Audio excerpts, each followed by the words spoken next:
Hello everyone, I am back with 2 videos in a matter of a few days. I cannot believe it. I'm so excited to show you these cards today. I was playing with some more Slimline dies. I think it's fair to say Slimline cards are not going anywhere. There's too many companies out there that have a vested interest with all these extra goodies. So I'm going to be playing with this first, this Mums die plate. I've never really had a lot of die plates, but I think they're a lot of fun. A little on the pricey side, but super fun to play with, and you can do a lot with them. I'm going to take out my tool-in-one here just to poke that through, and you can see here that when I pull it apart, I'm using scrapbook.com. The Mums die plate is from scrapbook.com, and then so is the Slimline paper, the cardstock paper. Love that it's already cut for me. I'm starting to feel really lazy in my crafty old age.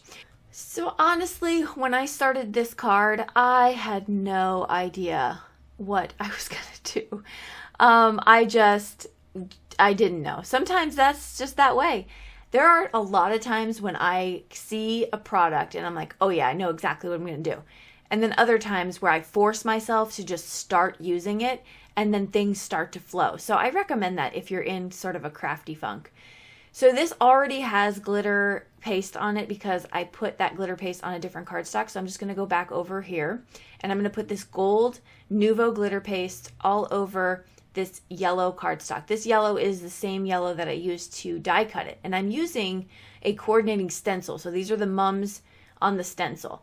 And so I am going to spread that out, and now I'm skipping way ahead. So I let it dry. I cut out the Mums. So now I have this gold Mums.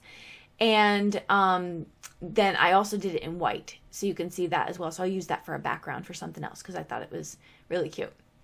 You can see me cutting out the white one, but the white one was too stark, so I'm not going to use that for this card project. I'm actually just going to use the ones where I did the gold that I thought matched and kind of gave it a subtle look in the end. So again, not really sure what I'm doing yet. I'm just kind of figuring things out as I go along. But remember, when you stencil things, you can use them as accents or embellishments on your cards. Just cut them out. So stencils don't always have to be flat. You can use them also as your pop-up images. So that's what we're doing here. And as I'm talking to you right now, I have no idea why I didn't edit this out. So let me do some editing. Hold please. All right, let's go ahead and skip right along. We are going to the yellow one that I used with the gold stenciling. And I'm just going to put some Barely Art glue on the back of that, and I'm going to place it down. And I do put something heavy on it just because it wasn't laying as flat because of the glitter paste. So just have my acrylic block there, put that down. And then I'm going to do the same for the other one. And again, this is just framing out my sentiment and this little embellishment here that I'm going to place on it next. And so it just, oh, here we go. Another one. I guess that first one wasn't heavy enough. All right. So let's move on to the next part. So I pulled out some twine, which I haven't really used in a very long time. I see it in a lot of videos, and I really was looking for sort of that clear, not clear, but like the metal looking kind of twine. It looks really elegant and kind of fancy. I didn't have any. So I just used this one. I wrapped it around my fingers a couple times. And then I am just going to place it down pretty haphazardly. Once you do that, for some reason I don't have the footage here, but I just took my little tweezers and some glue dots and I placed those right under certain parts of the twine. So it held it right in place. And then I put this sentiment right here and I put that on some foam tape and popped it up. I'm going to finish off this card right here with some drops, some gold drops. And that's just going to add a little bit something extra, not too much. I didn't want to do too much on the card. This card is, I don't really have a style in card making, but this isn't like stuff I do. So this was a little bit out of the norm for me, I thought. But I like the way it turned out. I thought it was pretty. So there you can see it. This is much better lighting. So it kind of can show you sort of the brightness of that cardstock. So that was, it was a lot of fun. All right, let's move into the next die cutting plate, which is the rose plate. Holy moly. This one is gorgeous. So you can't see it, but on the right hand side, I have run that alcohol piece of cardstock through my die cut with this die cutting plate.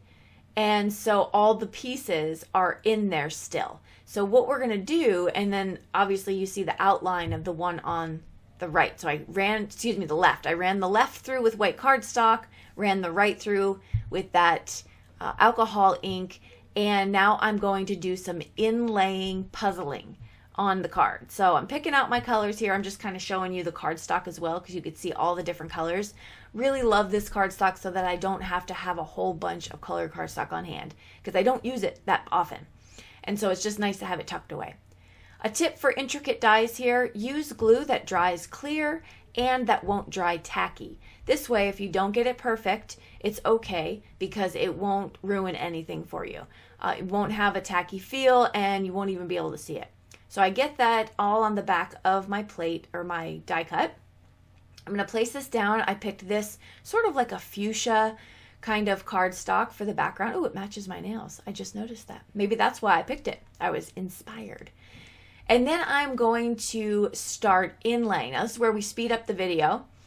And I'm going to first put them in their place. I do not want to just start gluing and assuming because there might be pieces missing. I couldn't get a whole flower. I don't know. So I just wanted to be as prepared as possible. And I put all of the pieces inside their place before I decided to use my jewel picker tool and some adhesive to put them down. Now, don't fret. We won't sit here and watch this entire thing. I am just showing you a bit of it, just so you can see what I was doing. There's also a technique I used on this alcohol inked up background that you can check out if you'd like over on the scrapbook.com website. They have free classes, and recently they had 10 creators come together and each do a class, a free class, to post on scrapbook.com. So I'd love for you to head over there. I'll put the link below. Check out those classes, tons of talent, and I love that they're not set up like the scrapbook.com exactly the classes are, but because we had to film in our own studios instead of the scrapbook.com studio, it's similar to this kind of layout. I do have a intro and exit part, so if you want to see the face, if you've never seen the face, you can head over there and check it out. I will link that below. So that's exciting. But anyway, I do a technique over there on that video that shows you how I got this glitter look on the top. I'm going to tell you folks, it is my favorite way to embellish now. It just is beautiful. And so I was really, really excited to showcase it in that class. And wait till you see it. It's nothing difficult and nothing earth-shattering, but you'll be like, oh, I'm going to try that. At least I hope. That's the hope. So please head over there and you can check it out. So now you can see I'm going through here and I am just picking up my pieces with I chose this jewel picker because it is my favorite. And this is the one that I've been using for like 2 years from Amazon. I know there's some crafty stores out there that have come out with stuff that looks like that, but this one I got 2 for $7. Anyway, I love it because it picks up paper, it picks up sequins, it picks up all the things. Love it. And there is my inlay one. And then here is the extra, which I'm not going to waste. And so I'm going to show you some close-up pictures of that one on the right here coming up. So this is how I finished this off. I didn't need to do much. I put it on a card base. I put a happy birthday on there. And we are good to go with the end of this. So I'm going to show you a couple more close-ups here as we round out the video. Just wanted to say below you can find all the products I used in the description box.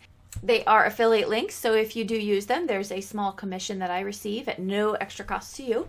Also, I have my Amazon store below, my Linktree link as well. So if you click on those, you can link up in other social media platforms. And as always, I look forward to seeing you in the comment section. That's always my favorite part. Hit like and subscribe if you want to hang out with me, and I will see you all in the next video. Bye-bye.